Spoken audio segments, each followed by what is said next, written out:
What's up, everybody? How's it going? Welcome to Top 3 at 3. My name is Ruel Gaviola, and I want to say welcome to everybody coming in from not only Twitch, but we've also got our friends from BoardGameGeekTV.com and also everyone hanging out during Comic-Con at home. I was trying to get the name straight in my head. I know it's Comic-Con, but we're all at home, so it's Comic-Con at home. So thank you. I want to just remind you that we keep our chat PG-13. We have my friend Amanda Panda, the Amanda Raider. She will bust out the band hammer. So please keep things nice and neat in chat. I appreciate it. I see some of the regulars here. Thank you all for joining me. As always, I appreciate your support. And today I'm super excited because not only is this season 2 of Top 3 at 3, but I've got a very special guest, and we're going to talk to her in just a few minutes. I just want to take care of some business here, some business.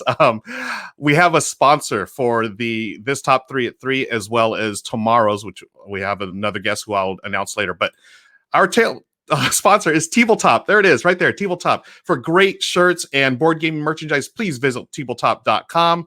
I've got, let me stand up here. I got my little meeple shirt. There it is. Yeah, my yellow meeple and a blue shirt. So I had to wear blue because, of course, today is opening day and go Dodgers. You know how much I love the Dodgers. So I had to get one with the blue in it. So please visit tabletop.com for all of your board game clothing needs. I'm going to leave the Tabletop logo in the corner there. I want to thank them again for sponsoring us. Also want to thank Stonemeyer Games. They came through recently helping us upgrade equipment. So and my Patreon support is as well. So you can't see now, but we got lights. We have a new camera, a webcam. We have the microphone. So thank you, Stonemeyer, for coming through and supporting Top 3 at 3, as well as all the content I've been creating here on Twitch. So, friends, thank you again for joining me. I'm going to bring on our guest in just a second. So, our guest today is Mandi Hutchinson. Mandi is a member of the Dice Tower team, where she does video reviews, vlogs, and co-hosts the digital show Apptastic and the Dice Tower podcast bi-weekly with Suzanne Sheldon. When she isn't working, you'll find her snowboarding, playing football, working on pro makeup looks, or sewing. She's a teacher who uses gaming in the classroom, especially when discussing and conveying information on important topics such as harassment prevention, mental health awareness, inclusion, accessibility, and diversity. We cannot forget her affinity for pinup fashion and her easily recognizable hair color. So, friends, without further ado, I want to bring on Mandi Hutchinson. And there she is. Hi, Mandi. Hey, everyone. How are you? Good. Awesome. I love the ears. Very on brand. Yeah, so trying to make the match, the hair, the headphones. I'm trying to have a color rainbow pastel-y thing going on. I don't know. I'm all over the place. Nice. And so I take it everything's color coordinated in your home studio there. Oh, you're not even seeing, say, my chair. I don't know if you can see, there's a lot of pink happening there. My keyboard's pink, my mat is great, but it has pink on it, and then the stand. So this is all courtesy of Razer. Thank you for making pink things. And as we talked about behind the scenes, I have a pink gaming table, or gaming desk coming in. I'm all the pink. Sorry, very excited. That's so amazing. And you just recently, the desk is on its way as we speak, correct? It is. I'm crossing my fingers I can get it really soon, because I'm so excited to set it up and just see all the pink and candy coated look in my room. So very excited, and it all lights up. Everything lights up. Nice. And we have some comments in the chat. Everyone loves the pink, loves the hair, loves everything. I see. Yeah, I'll throw a couple of comments here as we go. But I want to thank you again, Mandi, for taking time out of your busy day to join us today at Top 3 at 3. Much appreciated.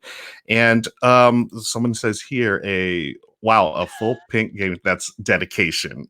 Let me tell you. I won't tell you how much I spent on it to get it here, because they were not shipping to Canada. So I'm going to let that linger in your mind, and you can have an idea of how much it costs. That's cool that you were able to use a service that would get it, because you were saying it was only available in the U.S. Apparently, and you found a way to make it happen. Right. It's only in the U.S., but I have a U.S. mailbox, but I can't go to it with what's going on right now with COVID. So they have a service called Push It North. It literally is called Push It North. So then they can push it into Canada or to my house. So Yay! So awesome. So excited. Yeah.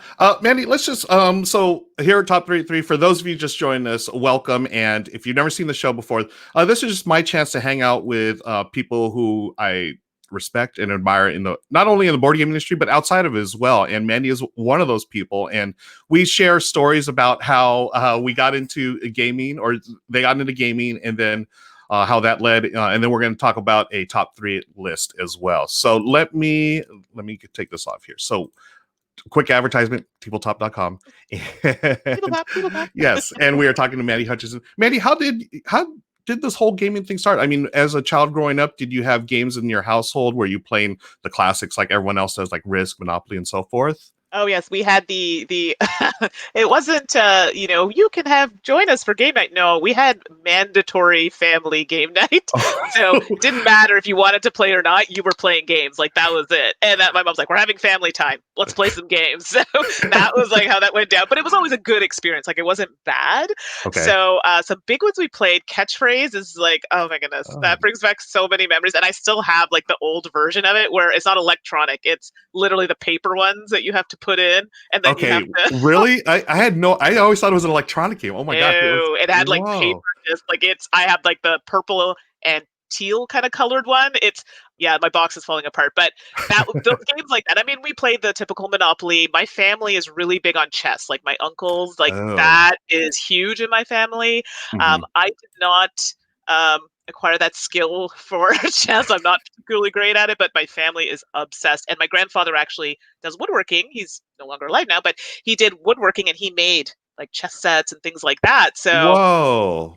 so my family was really big into that. But gaming, yeah, that's how it started. It was like the mandatory family thing. But I'm like, I enjoyed it, and then I kind of tried to get friends into it as well. So yeah. Mhm.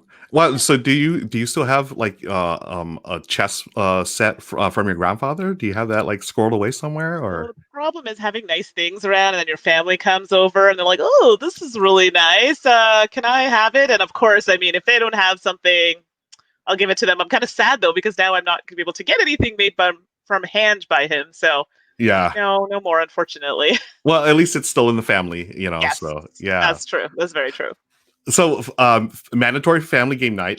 Um you do this, and now did you have friends come over as well, or is it just family, and was it just a family thing that you did on a regular basis? Yeah, so I come from a I mean, at the time, very strict household. So, I wasn't really allowed to do sleepovers and things like that unless it was my friends who basically had parents who were just as strict as my family. Yeah. So, yeah, it was few and far between. So it was mostly family, but then I did have some friends, the approved friends Yeah. that could come over and join us or whatnot. So, yeah. Cool. And then so we did you do the family thing, and then how eventually do you get into the modern stuff, the things that we play today? How was it? Just some random event that you came across the game, or did a friends introduce you to a modern game? So I got away from it. Do you know what I mean? So I kind of Hmm. stumbled back into it. It was one of those things, the gaming with the family, but I was doing other things like makeup and modeling. I was doing a whole bunch of other things and kind of got away from that. And then all of a sudden I was like, oh, I miss it. So I actually just jumped right back in by going to a local game group. I said, you know what? I'll just pop in and see what's going on. And that's how I kind of got back into it. I just jumped in like that. That was it, really. And then I started Wow. making more friends that were in gaming because a lot of my close friends don't play board games. I know. Oh, wow. I Okay. know, I know. Or if they do, they're like party games. Like they're not really into heavier games. So I do have like separate friends that will play board games, and then I have the other friends who are more into some of the other things that I'm interested in. So yeah, so that's it. I just jumped right back in one day. I was like, you know what? I miss games. Let's go to a game night. That's cool. Now, going to that game night, did you expect to like have people have like playing catchphrase and chess and that stuff, or did you already know going in like there might be like these games, like Catan or Ticket to Ride or Yeah. whatever? Exactly. Like all that stuff I was familiar with. So I knew going in that it was going to be more along those lines. And then it was great. You get introduced to other things that I wasn't aware of. So yeah. Hmm. And it really helped And me tailor my tastes because I didn't really know. I was like, oh, I kind of don't really know what I like. And then I was like, nope, heavy games are my jam. nice. I think that's a great point. People, you go to these game meetups, or you play games, with friends and family, and you sort of Yeah. you do realize you do have certain particular tastes. And like you're saying, you have a circle of friends that are into party games, and then you have your friends that are into the heavier stuff. So I know Right. with my gaming groups, I have different, circle of friends that are into different type of games. Like, my party group friends, I'm not going to play, Terraforming Mars with, Right. Right. yeah. So now, so you're playing games, you get back into the scene. How long was it before, and what made you decide to start creating content? Yeah, and I get asked this question a lot, and Mhm. it's really straightforward answer. I'd watched some reviews and stuff, and I saw the regulars that everyone uh were used to seeing, and then I noticed that there weren't a lot of people. I shouldn't say there were none, because that's not fair. There just weren't a lot of people I found that looked like me, or I felt had my kind of style, and so, or that combination. So I said, hey, what if I just tried this? And I wasn't expecting anything. It was just more of a, hey, if someone stumbles upon my random, probably really bad video and got something out of it, great. You know what I mean? And then it just kind of took off. So that was it, really. It was more just I wanted more content that had different perspectives. So not to say that everything out there was bad. It wasn't. It's just sometimes nice to have something different. That's all.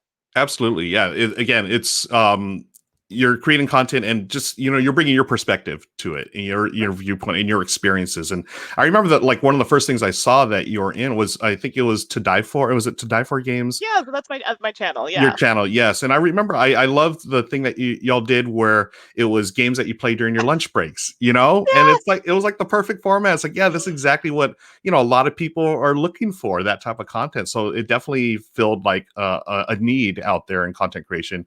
But like you said, by bringing yourself into this, it's you brought your perspective. Right. And it's funny because doing that segment on the Dice Tower, a lot of people assumed that I only played lunchtime games, and I'm Right. like, no, it's just that I play them during, like, for my work. I can throw them in at work, and these are the things that I can teach people who potentially are not gamers. And so that's the kind of perspective I was trying to take. But yes, I was like, no, I play heavy games too. Right.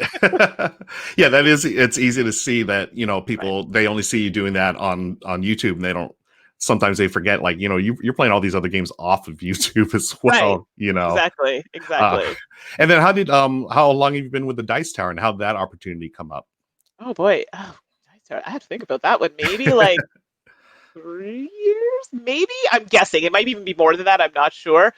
I'm gonna go with 3 years approximately. Uh, So yeah, so it started, and you saw that I did the segment, the lunchtime yes. segment, and then it progressed. I did some other short-lived shows. Just I couldn't. It was trying to organize people, wasn't really working out, so I just kind of dropped them. And then Tom approached Suzanne and I to do the podcast. So yeah. Nice. Yeah. And you've been doing that for a couple of years now, right? The Dice Tower podcast, which, I love your segments. It's just Aw. very, you're both you and Suzanne. I mean, number one, you're knowledgeable about all types of games, but then I don't know, it's very welcoming. It's Good. very, you both of you are very welcoming, and I always feel comfortable listening. And I know a lot of listeners as well too appreciate that. So No, and we appreciate that, and I appreciate the people who stuck with us because I mean, when we started, none of us had done podcasting. I did video. Suzanne was familiar with video, so when we did podcasting. It was rough in the beginning, but we were learning. So yep. then, okay. And then being a teacher, I always had this urge to put details in everything, and I'm like, okay, I gotta like scale it back a little. So we're always still kind of learning, but I appreciate the people who were there with us from day one, or even the people who jumped in and just been with us, and Mhm. and that's how we do it. We get messages from people like, my daughter listens to you, and we're talking like young kids, and I'm like, ooh, that makes me Right. so happy. Do you know what I mean? And Yes. even if we had that 100 people, let's say it was only 100 people that listened to us, but we were making a difference for them, that's good enough. Agreed. Yeah. So yeah, a lot of people in chat saying love listening to you, Suzanne, and yay, thank you, Amanda. Thank And you. yeah. So Mandy, let's I want to thank you again for sharing your story. Much Hey, appreciated. thanks. And now let's talk about some games, shall we? Ooh, yes. We're going to be talking about the top 3 games we want to play more. So friends, in the video audience, thank you again for joining us. We're going to be talking about, we've got a couple of 5 games, actually, each of us. We got a couple of honorable mentions and our top 3 games that we want to play more. And we'll talk about these as we go along. But if you're in chat, please drop in a game that you want to play more, and perhaps we'll talk about those as well. Mandy, I'm going to start off. I'll just start with my honorable mentions, and we'll go from. We'll Sure. just trade off here. So my Okay. honorable mention, just missed the top 3. I have 2 that I want to play more, They are Twilight Imperium Ooh, and Crokinole. So nice. Twilight Imperium, of course, for those of you that don't know, it's this big, long, epic space opera. It takes 4 to 8 to 10 hours or so, depending on player count. I Yep. love it. I was introduced to it a few years ago by my friend Jake Michaels, and it was always on my bucket list to play, and it's sort of intimidating because I mean you hear about it takes all day, blah blah blah, Right. but when I played it, I absolutely loved it. It was everything I wanted in a game. I love now. I know you're not a sci-fi fan, correct, Mandy? Is that or it's not your favorite It's not my genre? favorite, but Okay. it's not, I'm working on it. Well, this one is it's a sci-fi space opera in a box, and everyone's a different alien faction, and you go to you go to war, but it's not always about war. It's just one of those things, and you're trying to gain all. It's just 10 victory points. That's all you need. 10. It's a filler game, right? 10 points, but it can take all day, and I love it. But obviously, with COVID and everything else that's happening, it's hard to get. I love it at 6 players. There's just no way I'm going to get 6 players live. Now I know it's on Tabletop Simulator, but for me, the thought of going on Tabletop Simulator play Twilight Imperium, as much as I love that game, my head would just explode. But It's a lot. It adds time, right? Being on those yeah, platforms, it it does add a lot totally. of time. Yeah, any game like I go on, like I was just on there last week. I think it was Tabletop Simulator. I played a game that was supposed to be 45 minutes. It was an hour and a half. I Yeah, always like double the time. So absolutely. Absolutely. yeah. And the other game, I don't know. Did you want to say anything about Twilight Imperium, Mandy? It's on Before my list. I have not played it before. I know Calvin. I don't know if Calvin's been on your show or not, not but yet. not yet. I'm hoping he's great. Same. And Calvin is a big fan of Twilight Imperium, so I think it was thrown out there potentially to get a group of us, and I think they wanted to include you. I think me, Oh Suzanne, to get a game of this. And I mean, it may have to wait till after because we can do it in person. But yeah, yeah, so yeah, definitely absolutely. what I want to try. Now, if you, Suzanne, and Calvin were in a game on Tabletop Simulator, I would do it. Right. Hold me to that. I would do Exception. TTS, but I also talked to a couple other friends. It feels like the game we'd have to do it in chunks. Like maybe one day we Right. could do like 2 turns, the next day another couple of turns, and so forth. Exactly. But yeah, so my other game, and the reason why this is an honorable mention is Crokinole. So Yeah. I only learned about this game, or I played it for the first time in January, and Mhm. immediate love. It's my favorite all-time dexterity game, and the only reason it's an honorable mention because I ordered a table. And it's going to come here next month, so I'm super excited. What? So That's I'm going to be able to awesome. play this. But yeah, it's just it's reminds me of like shuffleboard, but like Yep. a tabletop version of it. And I'm Exactly. assuming you played this, Oh, yeah, Mandy. for sure. Yeah. Yeah. So yeah, I fell in love with it, and Michelle and we usually go on a vacation every year around this time, but of course with COVID, plans have changed. Yeah. But we said, why don't we buy a Crokinole board instead? Sort of, and like okay, and we were looking at like the really high end ones. It's like man, those Yes. things get expensive. Very. Anything Yeah, that's like those wood or really nicely done, any of those kinds of sets are, yeah, they get really pricey. I mean, worth it because you'll play it, but yeah, yeah, and it's one absolutely. of those things. It's like an heirloom item where it could pass down to generation to generation. So, Right. yeah, I'm really looking forward to Crokinole and getting my own board. I'm so fired up. Yay. Yeah, That's awesome. I love it. yeah. So those are my two honorable mentions, and those are two games that I want to play more of. And let's go to Mandy's two honorable mentions. Mine are so random. Oh, mine are too. Yes, Actually, that's true now that I think about it. right. Okay, so do you want me to start with one or I don't know how it's yeah, I'll I'll start just with yeah, you throw them up there. Okay. I'll just throw them out there. Here they are. Sure, Here here we it is. go. Yeah. So the first one should be no surprise that it's a Vitalis Lacerda game. I mean, I'm so predictable. Actually, my list will be fairly predictable. So, here we are. But the Gallerist, Vitalis Lacerda game. So it is on the heavier side. I do find this game one of the more intuitive of his games because it's very thematic, right? It's the gallery and you're showcasing art and you're trying to have people come to visit and see the art and you want to collect the types of arts and you want to try and make it increase in value, right? So you're able to acquire your riches in order to win the game, sort of thing. So I really like this game. I mean, I've played it a few times, but I have so many games to go through that I can't play a game like 20 times. It's just like of that magnitude, it just doesn't happen. Yeah. So it's a game I love. I think I Mhm. played it a year ago. That was the last time I played it. Yeah. One I'd definitely like to get to the table again, but it's one of those ones I have to relearn it every time I play Yeah. it. Yeah. And I know So, you and Suzanne are big Vital fans. oh And yeah, big time. yeah. I think I collect all of his games. I think I'm missing a couple, but Okay. yeah, I try to get all of them if I can. Nice. A question for you. Yeah. So, you mentioned not being able to play a game 20 times. Before you got into the industry, before you started working, were you the type to play like a game multiple times? Obviously, catchphrase, right? Catchphrase and okay, there's another one. It's so embarrassing. So, Oh, yes. oh, so when I was a kid, I was young and I was really into the Adams Family, and this really interesting game, the Adams Family came out. Okay, Really? it's not good. Okay, it's not good at all. I'm so sorry. I'm sure people worked really hard on it, but it was not a good game. But I just loved them so much. I would play it. It was not a solo game, and I would play it by myself. Awesome.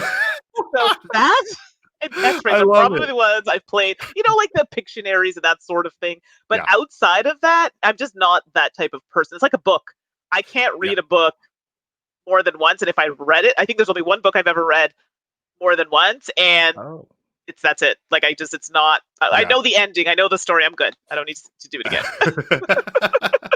So likewise in games then. So games Yeah. Like typically. after about 4 or 5 times, 6 times maybe, I'm good. And then I may revisit it down the road.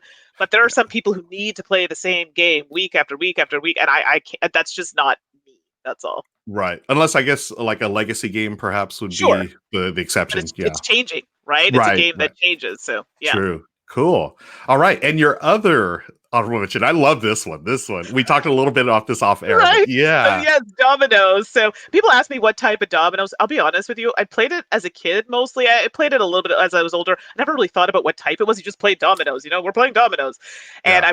I know there are different types of dominoes. We play the simple ones. You just match Yep. the numbers and whatnot. So we were talking online about dominoes because it gets like crazy, and like I don't know specifically where your family's from, but my family is from the Caribbean.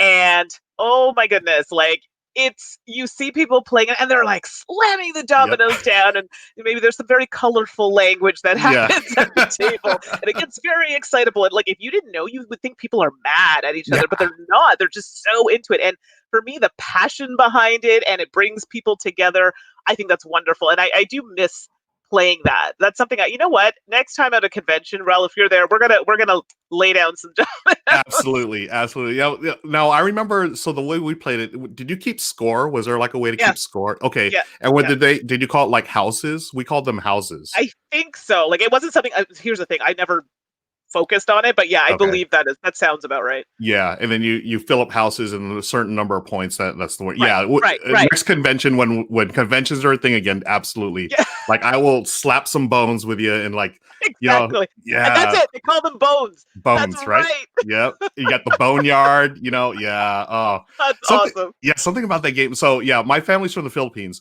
and Okay. but we were born and raised here in the States. And my brothers, I was the oldest of three boys, and just three boys again, I always say my mom's my hero. I mean, she had to raise three boys and deal with a husband. And, props to you, mom. I don't know how she did it, but Right. with three boys in the house and their friends from the neighborhood coming in, and some of these friends might not have been the most, well, I'll just say they're interesting characters that we played with. And yeah, you're Right. slapping bones on the table, and the language you said colorful. Yeah, it was Yeah. just straight, like it was just straight rude. A little crazy. Yeah, exactly. But it was so much fun, right? It's part of the culture, I think, of dominoes. It is. And I'd be curious to know if any, like, I know a lot of my friends who are Filipino, my friends who are, from the Caribbean or South America, Central America. I know they all play dominoes. I'm curious to know if it's as popular in maybe places like in Europe or other places like that. I'd be curious. I don't know. Yeah, yeah. No, that's a really good point because from what I understand, like dominoes isn't really a European thing. It Right, is more, outside of that area. right, But right. yeah, so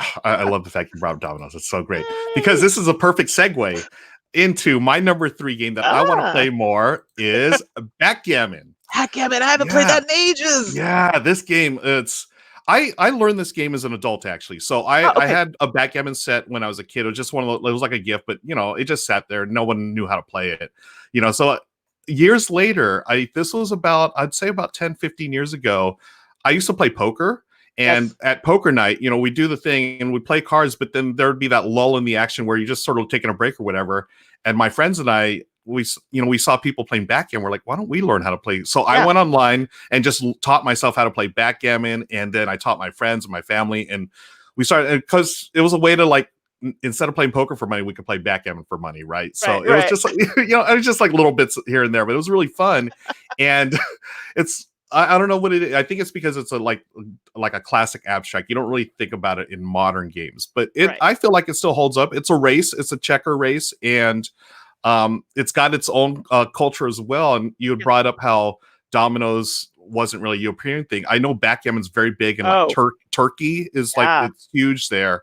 So some of the Middle East countries are huge in backgammon. I forget the name they call it. I have a cousin who's married to a gentleman from Turkey, and he taught me some of the Turkish words, and also also not only did he taught me some of the Turkish words, the cuss words that they would say playing backgammon. So that's hilarious. You got to get the lingo right. Right? Yeah. So I don't know what it is with these these classic games. They're just another like it's all about the 4-letter bombs, I guess. But, right? Yeah. Yeah. So did you play backgammon at all, Mandy? When I was younger, I was taught. Like I'm talking a long time ago. It was one of those things you'd have a set rolling around the house. I'd be like, "What does this do?" And I'm one of those kids where I just like to make up my own rules to games, Mm-hmm. So then I finally had someone teach us. But I haven't played it. Actually, I don't think I played it as an adult. More when I was younger. Oh, okay. Steph Raccoon says backgammon is a hugely popular game in pubs in UK and Ireland. Oh, or dominoes. Okay, my dad used to play dominoes. Okay, yeah. And you know what? That's horrible. My best friend's from Ireland. I feel like I should have known that. Sorry, Nadine. Well, now you can play dominoes with. Yeah, exactly. Right? We just never played together, so. Right, nice. And that makes sense. Like dominoes, I feel like those dominoes, backgammon, those are like those would be good for pubs. And what about crokinole? I don't know if crokinole would be a pub game. Like I feel like it should be. It's like in Canada, right? We have like air hockey tables and stuff. You feel like a crokinole table would be. In that kind of atmosphere. But I don't recall seeing them. And I mean, I live in a city too where there's lots of pubs and things like that. I have not seen one, but it doesn't mean it doesn't exist. But I'd be curious to know if anywhere else that's a common staple. Yeah. It seems like something to do. You're having your pint or whatever and, pass the time. Yeah. Yeah, exactly. All right. So that's my number 3. Let's go to Mandy's number 3. We're going to be revisiting somebody here. Number 3, Mandy. Yes. Surprise! It's a Patel game. It's Kanban. So this is a game I have not played very often. And for me, I don't need to play a game 20 times to know that I like it. I think I've played this game twice. But it makes my list of one of my favorite games. I don't know if it was the fact that I love the fact that it's about cars, but it's not just about, how fast your car can go. It's actually the whole mechanism of around, how to get your car to a specific area, on the track, and there's repairs and things like that. And then you have someone like a supervisor. I don't know why I want to call her Karen. I don't think her name's Karen. Oh yeah, that's right. It's something? Is it Sylvia? No. I feel like someone in the chat is going to know this, but who's making sure you're doing your work with them block spaces on the board so you can't get there. Right. Oh, darn you, Karen, Sylvia, whatever your name may be. It does seem like a Karen type of character. I'm so sorry. Sorry to all the Karens out there. Right? But I'm sorry. It was just the name that came to mind when I thought of the game. But, there it is. Barbara Allen says Sandra. No, it's Sandra. I love it in caps. Mandy, it is Sandra. Thank you. I'm so sorry. Patricia says now we're going to have I'm like crying because now everyone's gonna I need to go try Kanban just to see what Sandra / Karen is doing. But but I liked the premise of the game, and don't get me wrong, it's not like I'm a car expert or anything like that, but I like different themes and what you do with those themes. It could have just been a simple vroom vroom race your car kind of game, but it did take a look into the assembly line of how cards are being made, so I like the step and the process, because a lot of those types of games are kind of dry usually.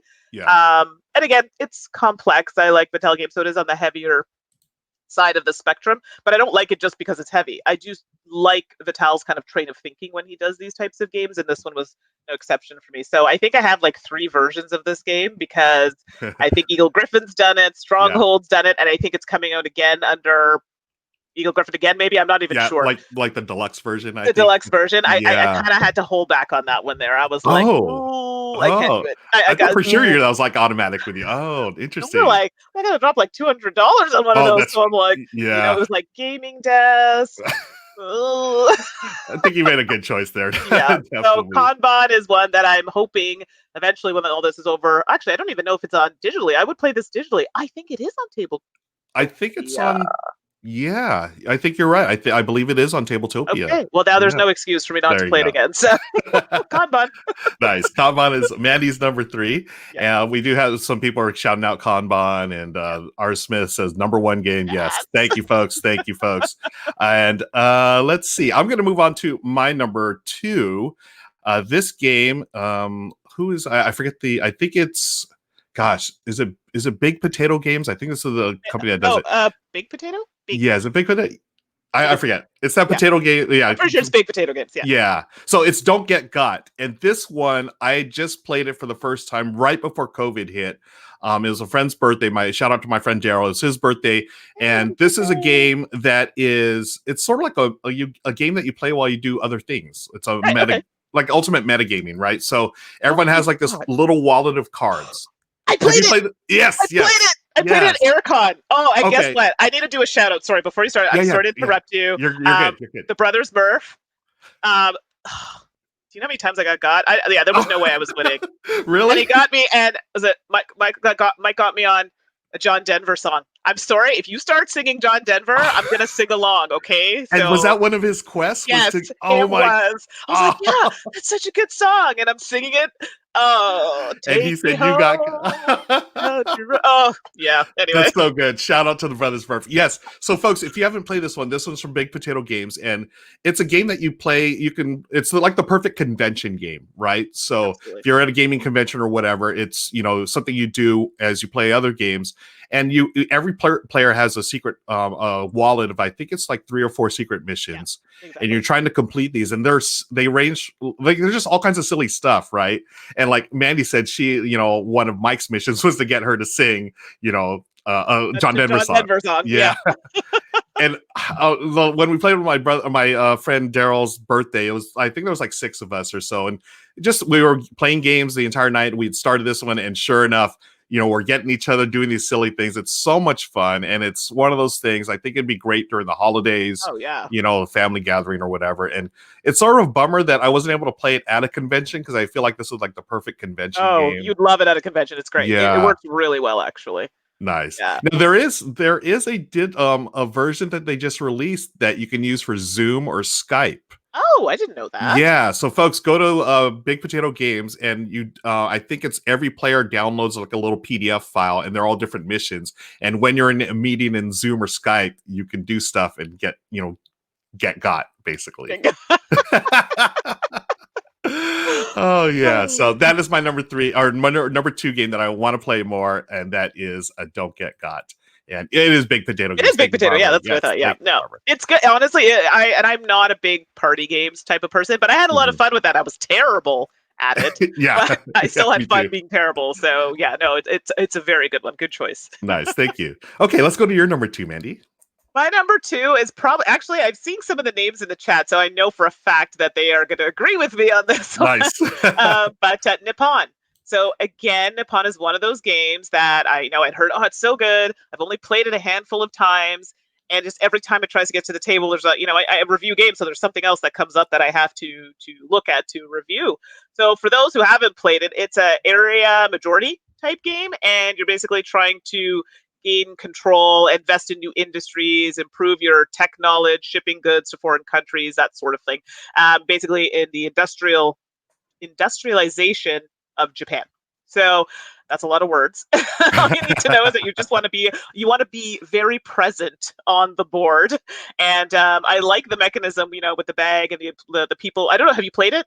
I have not played it. You've This not? is Okay. on my list. Yes. Oh, it's on your list. Yeah. And so I love my favorite thing to do in that game. I don't know why, is consolidation. Consolidation. Yeah, that's not necessarily a good thing, by the way. So when you're kind of running out of things to do because you don't have money or whatever the case may be, consolidate. So yeah, I didn't say I was good at the game. I just said I liked it. And you want to play it more? Yes. I want to play more so I can get better. So this one is published by What's Your Game? And this is definitely one I know that tops a lot of people's lists. I really enjoyed it. And the person I think who taught it to me was very good at explaining it, and it was very fluid and it made sense. And I'm really big on player aids, and this one had a really nice kind of step by Nice. step on how to play it. So Nippon for me is one I would love, love, love to get back to the table.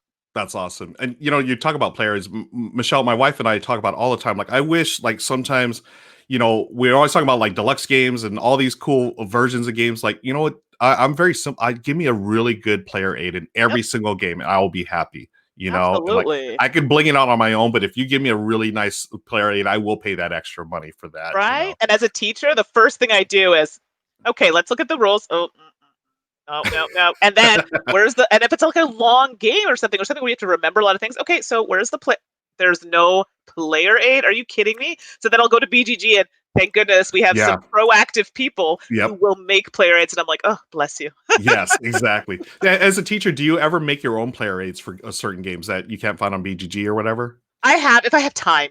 Yeah. And I'm one of those people, and I know if my friend is listening, Ashley, she's in chat, she's also a teacher, and we play a lot of games together. We take notes as we do Nice. games. So then that way, if I had to teach, right, I don't want to forget something. But yeah, playing a game, I will try and make my own little sheet if I can, if I have time. Yeah, yeah. That's the thing. That it's just time, It's time. Yeah. Yeah.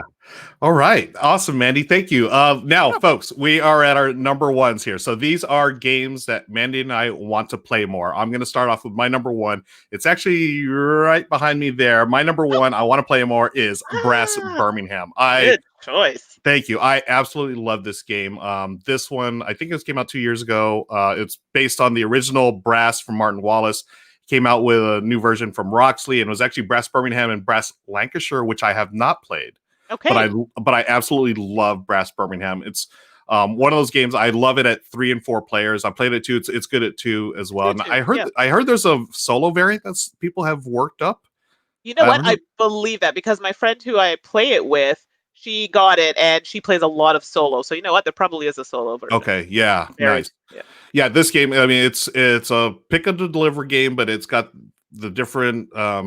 It's just got so much stuff going on that I love. Yeah. It's a heavier game, but I don't know, for a heavier game. It's the type of heavy game I like where you have pretty much simple actions on your turn that you can take. It's just a matter of timing and trying to figure out the puzzle of like, how can I line myself up to score the most points possible? How can I be the most efficient in this game? And Exactly. yeah, I love this game. And I just haven't been able to play it as much as I like. I think I've played it probably like a dozen times since it came out, but I wish it was like 24 times. Right. So.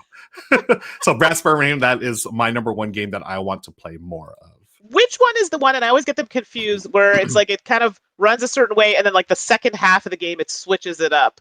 Is that that might Actually, be Birmingham, I think. Well, Birmingham does it where you have the first era, and then anything that isn't for the second era, you take off the board. right? Okay, I do remember that. Okay, yes, I was trying to remember which one I like better. I see. I'm good at games where it's kind of shakes things up a little bit. I know that my friends who are planners do not like that. Yeah, it's like, but no, I planned all of that. What are you doing? And I'm like, this is great. I have a shot. Nice. So yeah, I love both of them, but I know some people kind of lean more to one than the other sometimes. Yeah, and I haven't played Lancashire yet. I know the thing about Birmingham that it adds the beer to it, so you have to have it's like another resource that you have to. Yes, I really like that's the one I really like. Yeah, I like that one a lot. And that one always, like when I first was learning the game, it was so frustrating because I could never figure it out. But then I think it was like around my 5th play, it like sort of clicked. I was like, oh yeah, I love it. Got it. Yes. So that's my number one game that I want to play more, folks. And let's go on to Mandy. Mandy, what is your number one game that you would like to play more? Well, funny story when you're like, sometimes you have to play a game a few times for it to click. Well, my number one was just like that. It is Food Chain Magnate. So this is actually one of my all-time favorite games.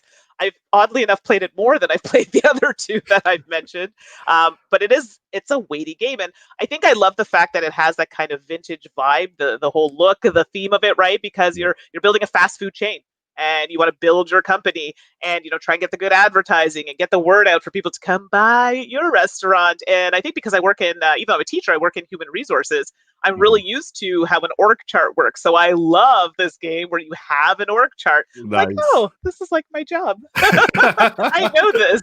And it's not forgiving. I mean, it's one of those games where if you make a mistake and you're playing with people who know the game well, it can hurt you in the long run.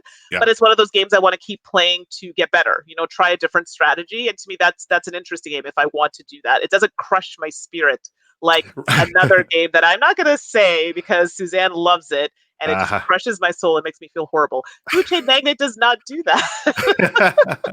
And that's one. Oh, and so I haven't played it yet. I've had opportunities just recently too. My friend Nate offered to teach it to me, and I just couldn't make the teach. But Right. I is it a game? And this is what I've heard. Let's see if you can confirm this. If you make one mistake at the start, like you're pretty much just done for. You're another game term. Euchred. You could- nice. Yes, it's and I know a lot of people find that punishing, but Yeah. that's going in you have to know that's the type of game that it is. And splatter games on a whole don't leave a lot of room for error. So it kind of forces you, and it's one of those games you should play it out and then you can kind of see the mistakes and then the next time you play it, you won't make those mistakes, right? You'll try something else. So, Mhm. but yes, it can be punishing a little bit. Yeah. Yeah. True. Yeah. Okay. Mandy, wow, what a list of games! Like, I now want to play all these games like right Right? now. Me You too. know, I want to thank you, Mandy, so much for taking the time out of your day to join us here. It's much appreciated. I mean, we got so much going on in the world today, but it's been nice to be able to listen to your story and also talk about some games that you'd like to play more. So I want to thank you again for taking the time out to hang out with us For today. sure. And thanks for having me. Yeah, where can people find you online if they are not familiar with you? Oh boy, I'll keep it short because there's a Okay, lot. here I'll throw this on Oh, there there. you I go. got Yeah. yeah. So Twitter, board gamer pinup, and Instagram, board gaming pinup girl. If you just have a random question, want to know about the podcast I do with Suzanne, or find out what we're doing on Aptastic, our digital show, you can send me an email to Mandy. That's Mandy with an I at dicetower.com.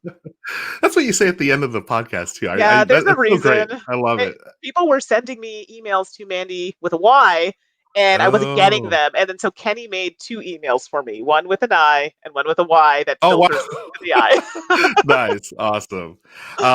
Yeah, so thank you, Mandy, and Thank friends. you. Thank you for joining us. Amanda, thank you for moderating chat. I want to thank everyone for joining us. Y'all are awesome. Appreciate it. This Comic Con on at home. Shout out to everyone hanging out. Hope you're having a good time. Just a quick reminder, please visit tabletop.com for all your board gaming clothing needs. And tonight at 7:30 Pacific here back on my Twitch channel, my family and I are going to be playing Fantastic Factory. So have you played that one, Oh, I Mandy? love it. It's so good. Yeah, it's so good. It's fantastic. So friends, thank you. Until next time, we will see you later. All right. Take care, everybody. Bye-bye.